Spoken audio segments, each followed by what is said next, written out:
Okay, now one other thing I want to go into with you is how to dip.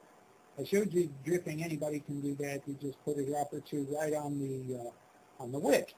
But now, dipping is a whole other thing, and it's actually easier because it self-regulates how much it dips, and it's much harder to foul up your device this way.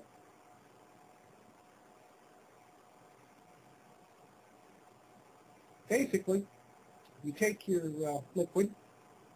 We're going back with this menthol, I hope. Yeah, menthol. And you get a small little lid or a tiny, tiny dish or something. Now, what I use is these little cartomizer condoms.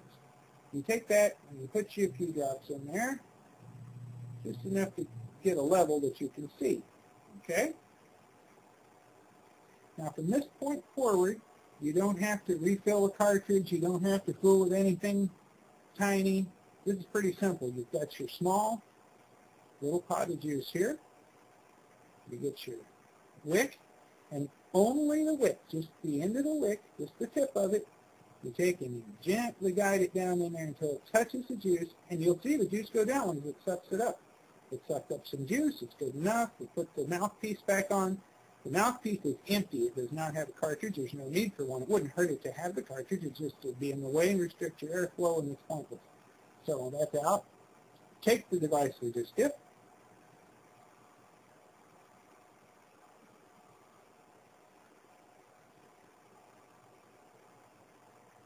Vapor production may have increased.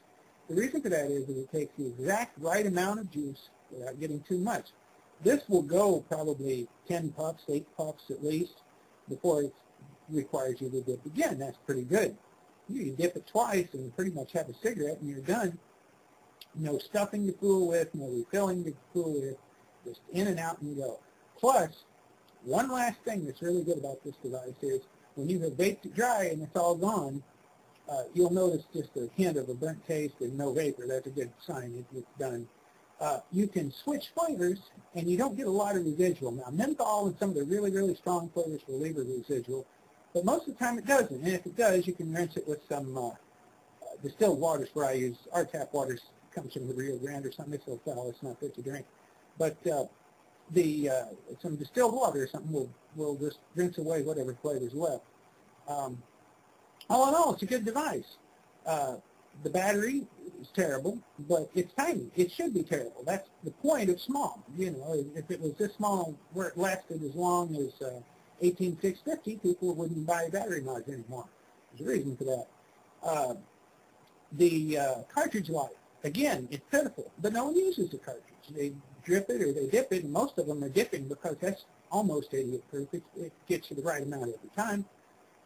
All in all, it's a good device. It really works good. It feels good in the hand. It's small. It's not like you're carrying a muffler around with you.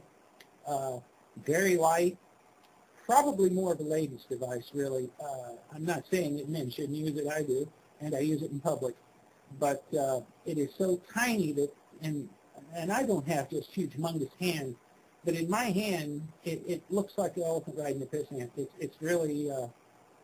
it's really small, probably for me, but that has no effect on its functionality, and I'm one of those guys that prefers the device to function first and look hot second. This one really does both, with the exception of that gold wisp. I do not like that.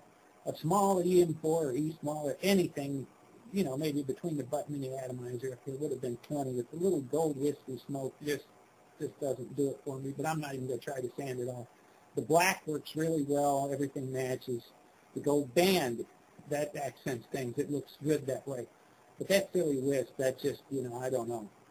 I don't know what to say about that. But overall, as a device goes, I'm going to give this probably a 9.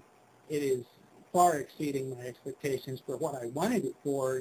It has exceeded my expectations greatly. It just works.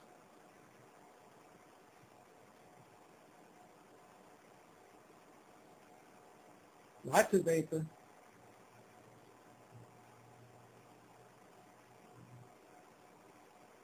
It's consistent. And the only other puzzling thing about this, and if you get one, you'll find out what I'm talking about, it has a little throttle lag. It's kind of like a turbocharged car. You hit the button, and then it lights up. And there's a time lag there, but that's not the worst one. The worst one is when you hit the button and let go, and it keeps going. I think they're using the same chipset as they do in the sound-activated auto batteries or something. I'm not sure, but there's a little bit of throttle lag there, and it's funny, you let go of the button, take it away, and you still hear it sizzling, and you think it's stuck on. It didn't. It just takes it a second to turn off, and for the first little bit, that puzzles people. Well, puzzles me. I can't speak for the world at large. Me, I was like, what's wrong with this thing? I was about to start flipping it, and of course, immediately the light goes off. Well, it's been my imagination. About the 10th or 15th time, I'm sitting here in the mirror looking at it, trying to look. It's just so hard to see these lights on the end. But I'm sitting here trying to see if it, you know, it's crazy. But it does work good. I only paid, I think Eastmall was selling these things, and they still be, it's under $40, 30-some dollars. And it is so well worth the money. I already got a PCC kit. I'm probably going to get some more stuff. And the other thing I liked about this before I go, and this is kind of critical, and I showed you what all came with it a little bit ago, but a lot of people, when I missed it, you get 2 complete cigarettes. You get 2 batteries and 2 atomizers. What do you do when you buy one of those devices and it comes with 1 atomizer and it turns out to be a dog? You vape away on it for 30 minutes and bang, it blows. Then what? That hasn't happened to me yet. All my atomizers are still working. But what if you got 1 atomizer? This thing is shipped from China. It takes, 7, 8, maybe 10 days to get here. What are you going to do without anything? You better have some backup plans. Well, this one has 2, and as a consequence, you've got yourself covered in that stuff. But anyway, that is the EM4. There's the manual M401 model from Eastmall, and that's a 9 out of 10. That's a heck of a little e-cig right there. Y'all, thanks for watching.